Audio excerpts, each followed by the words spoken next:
So the last 2 years I've spent going from, when I started, not to make it about me, but when I started, it was just like, hey, I'm going to buy some real estate because the thing just crashed and they're all underpriced and I can create a little retirement plan for myself. Not that hard. And I never expected actually it to boom over the last 4 years like it did. And so I've been trying to really systemize things and like get bookkeepers in there and get better tax people. And then, now I think I'm going to come have a conversation with you about legal, because it's much harder to do it once the machine is going. It's hard to get new bookkeepers in there and new tax people, and like the machine's moving, and you got a bunch of assets and a bunch of stuff, and it's much harder to go from Excel to QuickBooks 10 years down the road. It's somewhat unnecessary to start with all of those, kind of like people who they put a LLC for every single property. I'm not saying it's a bad idea. I'm just saying it is an added layer of complexity out of the gate. But eventually, you do need to get this thing, talk to a guy like Tommy and run this thing like an actual business. If you're gonna take it seriously, and the earlier you do get ahead of it, the easier it does seem to become. For sure, yeah. I think a couple things to build off that as well is, one thing we've tried to do is keep everything under one roof as well, right? So not only do we help with the entity structuring, but we also help people build and develop business credit and corporate funding that's separate from their personal funds and their personal credit. We have the accountants, we have the CPAs, and we have the estate planning portion as well. And one of the things that I think the reason that this conversation's as far along as it is, David was like, "Oh, I need a trust," and I'm like, "Dude, you're a vet. Go do it. There's ways that you can get it done for free." And he's like, "Well, as opposed to just selling me something, I really appreciate that." So that's kind of how we ended up in this conversation in the first place. Was there's resources for a lot of you that are military and former military, and I appreciate that. I'd rather help you understand what those look like. Well, let's talk about that for a minute, because I didn't realize that's basically everybody who listens to this podcast. I mean, I really would like to get you some business, but also I really want to make sure that service members know what's available.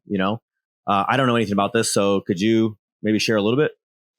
Yeah, for sure. If you reach out, and maybe what I can do, I'll get you an email over so that in the show notes there's a link to that. I don't know it off the top of my head. I just know I've worked with enough people in the military that have taken advantage of the trust and the wills through their benefits. So there are a lot of areas, to your point earlier as well, where a lot of people will set up different entities for every property. In most cases, that really is such overkill, but it also depends on the state that you're in.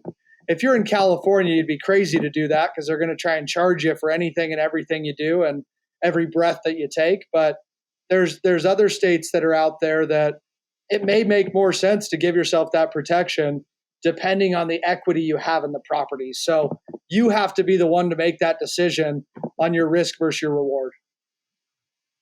Yeah, that's a good point.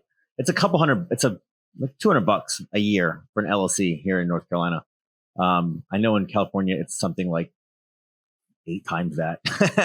No, maybe not that much, but $830. Yeah, right. And so that starts to become pretty significant, especially on some of those California properties that don't cash flow. Now you're just putting gasoline on a burning car. I lived in Raleigh for a little bit. I like North Carolina.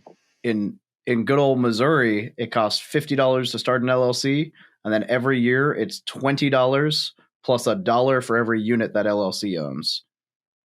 So yeah, see, that's fascinating because it's like $20-$30 per LLC. Yeah, that makes a lot more sense. So, if you got a single family house that, cash flows, $200-$300 a month, $200 a year is, it's noticeable, let's say, right? I mean, there's 8% of your income, just on LLC creation, which is not the end of the world.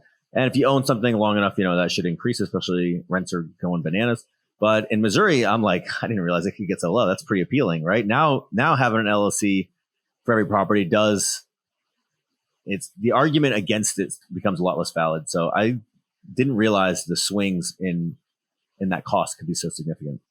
Yeah, every state's different. Some states are free on an annual basis, and the highest is California at $800, and everything in between, right? So depending on the equity, depending on the property, depending on the long-term goal, those conversations are going to vary naturally. So that's why we're here, help you understand what they are and what to be aware of. But yeah, to your point, the reason that we are on this Zoom call, so Tommy and I, we did a call with John to talk amendments and whatever for anonymity. And while Tommy and I were talking before John and I jumped on the call with him as like a prelim, exactly that. He was, instead of selling me on this thing, he's like, well, hang on, here's a spot where you can go and you can get the exact same thing for free. Here's the pros and cons, right? The con is you're working with the VA or the government. And so it'll take God knows how long to get it done. The pro is, it's free. Whereas, so I just really appreciated the fact that he had me in a spot where he could have very easily been like, here's how much this is going to cost you. We're the best. You got to go with us. Sell. And instead he was like, well, here's this awesome option that's free if you want to wait. I was like, well, I don't want to wait. So, and they created an LLC. I can't advertise that they can do this, but I'm going to at least showcase where I was like hooked. I have screenshots. I made a YouTube video and I'm going to add these screenshots into it of I received the signature document at whatever time and paid the receipt for creating this LLC. And an hour and 4 minutes later, I had all of my documents back from the company, from the state. And I was like, there's no way. I'm like, let me go through them all. Like, holy crap. They got the entire LLC set up, done, structured, and emailed to me from the state, Secretary of State website in an hour and 4 minutes. And I was like, that's definitely better than waiting 4 months because it was free.